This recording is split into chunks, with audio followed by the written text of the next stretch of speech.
and then you know the SF will just blink in and cast a Requiem, and that's like the whole of the Singapore team's gone, unless they can like catch, which means this has to be a very ward intensive game for the Singapore team, because they are more like catching heroes than engager at the moment. Like, I feel like Malaysia has like more engagers, like more initiators. Well, it's balanced. It's balanced, and there's still a lot here for Scythe Gaming to actually do too. Dwarven Sniper coming out as their fourth. Like I was saying, I was quite excited to see what carry are they gonna go for. It's a good agi carry. I do also like the fact you actually let off the shrapnel. Will slow them down when you actually walk straight into that one as well. So you can try and pull them off. And of course that assassination is just, well, you think you're going to get away and then you just get nailed. As far as the lanes, what they're going to go, it's going to be a CS battle between SF and Dwarven Sniper there in the middle lane, unless they try and tri-lane it, which they still have one more hero for Scythe Gaming to actually pick up. Like, you got the ES-VS combination, that can go with anything. Windrunner should be happy to solo. Dwarven Sniper, happy to solo. Micey, try 2 solos. Nirvana, though, you look over to them, you know they're going to be having to run duels with just the way they've got, like Alchemist, Tidehunter, Witch Doctor, tri-lane, Spectra. Well, I was just saying. It's going to be a try. It's going to be a try. It's going to be a tri-lane with Alchemist as the one who's being supported, with SF and Spectra going up against Windrunner and Dwarven Sniper. I'm like literally looking forward to the engagement right now. It's going to be good. It'll be the first engagement, of course, of SMM. This is the first shoutcast going out live to everybody out there. If you are tuning in, it's great to have you on the live stream. If you're actually live here at eCurve, it's absolutely fantastic to have you all here as well. A lot of them players as well from Malaysia, other teams who aren't competing just yet. A lot of spectators as well. If you are actually watching from eCurve, it's actually quite weird because everyone's looking down on us from above.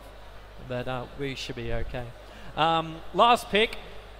Still got another 39 seconds to actually go for Scythe Gaming. 39 seconds to the first game of SMM that we're gonna do, and it's like, I mean, we get to do such a fantastic game for our first class. It's definitely a good sign, right? It's Gigabyte versus Gigabyte. I'm pretty sure that sponsor's gonna be pretty happy right now.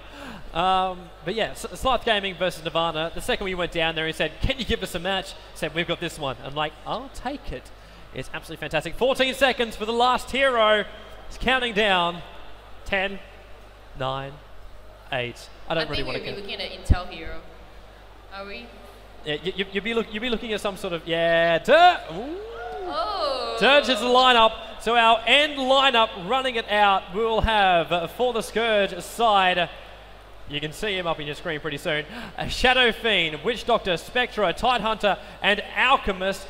Jump ourselves down towards the Sentinel side. You'll have Windrunner, Dirge, ES, VS, and then I'm not going to call that one. That's actually something else going out. Dwarven Sniper.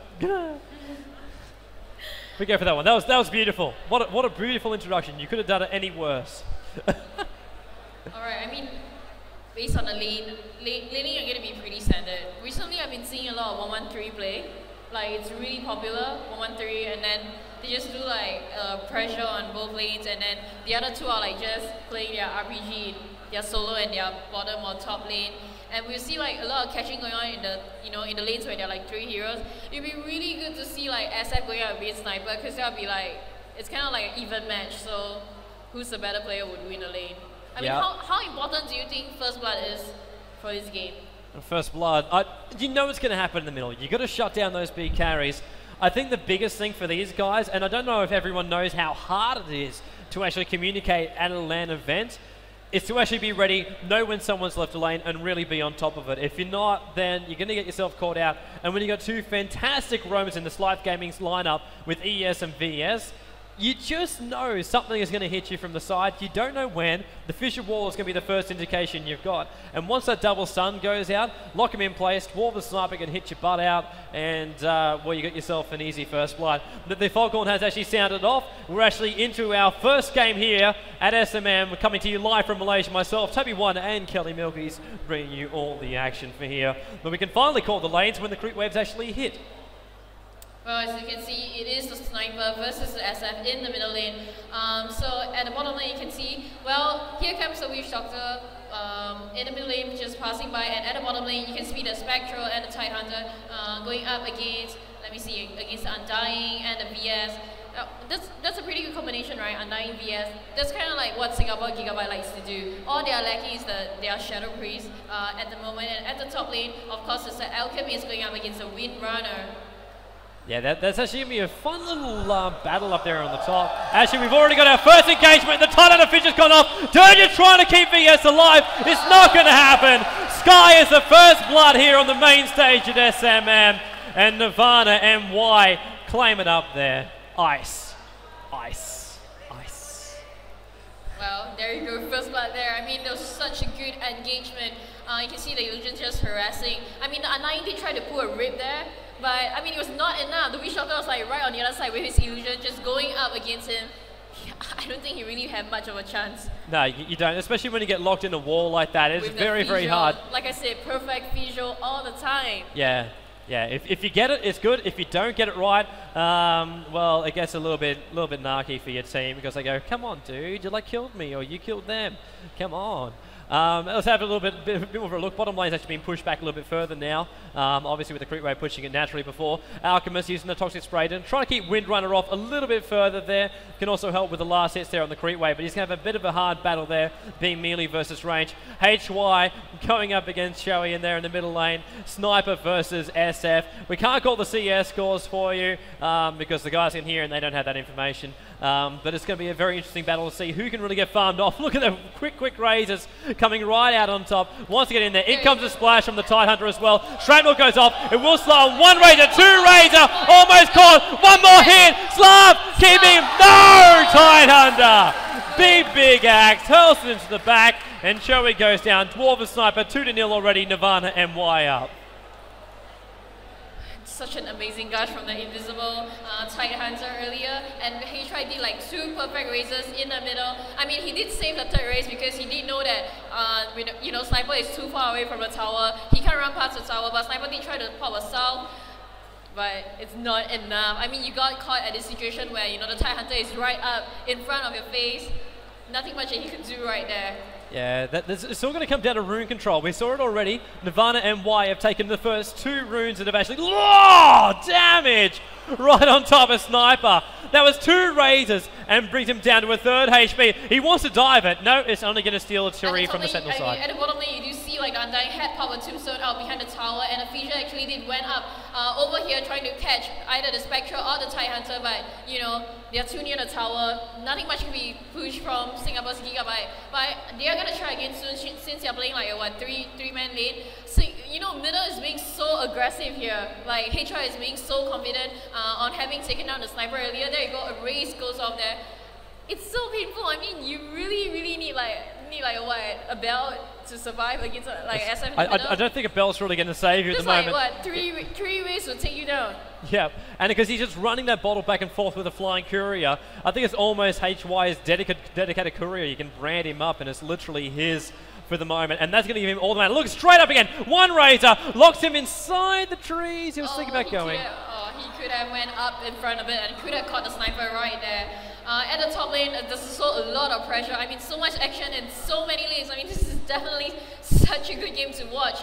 He's looking at bottom lane, you know, the Witch Doctor is just like totally, you know, supporting the Spectre, and if he farms up, there's going to be a lot of problem for the Sentinel.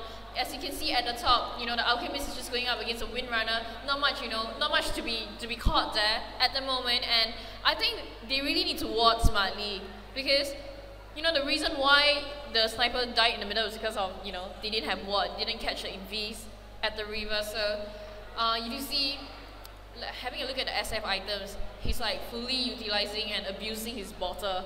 Yeah, it's a beautiful thing to watch, and the more he does that, the more Dwarven Sniper gets pushed back, the less farm he gets, and HY gets just stronger and stronger. You still got to watch out for this Windrunner on the top lane, though. You can't let her go unchecked. Like, Alchemist is doing whatever he can up there on the top lane, but if you're not ready for that, it's just you just never know. And it's another thing too. Also, just keep your eyes open too. You can check it on your map there, but war positions, of course, we will keep that rather secret there from the teams, just so they actually don't know who's got what vision around the map. Of course, they are the Crows are flying out. They're having a good old time around. And I'm not quite sure why Dirge is all alone down there on the bottom lane for the Sentinel. It's just like free farm central. Look, oh, straight again, HY, just slapping Sniper down. He cannot have enough consumables in him. I mean, every time the Sniper just tries to like stay in front of it, HY just like walks right behind the creep and just raise like 2 times, a Z and an X. I mean, what can the Sniper do? He really needs support from his teammate right now, but his teammates are kind of like just trying to catch, but kind of like just walking around the lanes at the moment. They really need to help the Sniper and, we're going. SF wanted it. Fisher just short of HY. He will be able to get himself a way out of that one, but yeah, Dwarven Sniper was licking his lips thinking, yeah, I might actually have a chance at this one. We should also note at the moment, Alchemist actually switches towards the bottom lane, with Dirge having a great old time down there on the bottom lane. He thought melee versus melee, that's a little bit better than going up against a Windrunner, and we're seeing already with the changes up here on the top, Tidehunter's been moving around, Spectre is just running himself back there from that little Trident. Obviously, he's a little bit scared of him. But you just got to keep your eyes open for these lane switches as well, as NirvanaMY, they've got it perfect. They're moving. There you go, double damage on the SM, and he's gonna get a feature down there. I mean, he just did like what? He didn't even raise. He saved his raise for the last hit. DD. I mean, DD. Look at how much damage he has. He has like 150 damage a pop. That's nasty. That's absolutely nasty. I have nothing to say. HY is playing so perfectly. I'm quite mesmerized by his SF play right there. He's just going to try to come in and take some off the Sniper. And there you go. Come on, stun! Stun! Razor! One more hit onto the Sniper. There you go. Down goes the Sniper. HY is going to survive this. Going to pop his Mana. Going to abuse his Mana. Like his SF that I've always seen ever since he was in like my chronology. I mean, look at the items of the Scourge heroes. They all have boots, so I mean they're gonna go for heavy catching, heavy engaging, and heavy pressure. I mean, what items does the Sentinel have? They really need to try to go, stick together if they want to catch. I mean, if you pick like one hero out to catch and you miss your catch, you are totally like just wasting your time walking around the lanes. But I mean, I can't say because the pressure from every lane was so intense. What do you think like Gigabyte could have done, Singapore Gigabyte could have done to like prevent getting caught, and by confidence, I mean SF is so confident. It's hard to avoid too, and SF, he's going to get himself beefed up a little bit more. He's now rejoined the middle lane. Bottles, Treads, Nobility. Actually not as much money as I thought he'd have. ES Fisher coming through. Magic Missile followed up. HY might actually go down here. Moving back up to the high ground. The Dwarven Sniper will assassinate him. HY. First time we actually see a kill coming out here for Scythe Gaming, so it's the first time they get themselves off the mark. Well, but he didn't really try to survive. I mean, he tried to walk up the slope and, to not gain vision, but Sniper, of course, would already have a snipe on him. Well, Spectre really, just farming at the top lane at the moment. They're trying to, I guess they're going to try to pressure down middle lane now, because they can't really, catch at the moment. Actually, I think this is a wise move here from Scythe Gaming. They know they're going to try and push the towers out. They've been pressured a lot there by the SF. They need to take control of that mid tower, get that tier 1 tower down. It's very, very hard when Alchemist is around though. Like he TP'd in straight away, threw down the toxins, and it's like there's no way to really push forward when you're doing that, especially when you're walking around with level 2s, level 3s, and then like level 7 Dwarven Sniper. He can take it a bit more, but there's not that much for your support heroes. They can't stick with you. You're right, Spectra still free farming up the top lane. Nothing you want to see Yamatar do up there on the top. It's just going to be very, very painful if he gets any sort of farm up behind him. He threw out the daggers for a bit of fun. They should manage to hit XY down there, try and defend as a Windrunner up the top lane. A lot of pressure will be put on Scythe Gaming's, and especially on XY, to really try and play that carry hero. Windrunner is the one that's got a big start. Dirge Undying, of course, he's the one that's also at a half-decent start too. So a lot of pressure on those two heroes to try and keep everyone else up. There onto the SF, he's trapped right behind the tower, but there's no support from his teammates because they're all at the top lane. Well, he is going to try to, put some pressure down in the middle lane, and his teammates are just supporting him. Nothing much that Gigabyte can do, Singapore, unless